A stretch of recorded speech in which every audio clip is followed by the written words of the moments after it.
একটা মজার ব্যাপার হলো এখন সাইকেল দিয়ে আমার ওপারে যেতে হবে রাস্তার ওই পাশে। দেখেন কত সুন্দর একটা রাস্তা দেওয়া আছে সাইকেলের এই পাশ থেকে ওই পাশে যাওয়ার জন্য।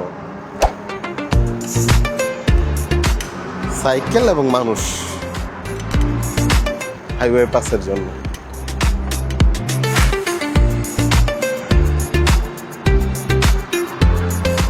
ডেকাথলন, লিডল, কি কথা নামদামি মার্কেটগুলো এই জায়গার মধ্যে আছে, এখানেও অর্ডার হবে না।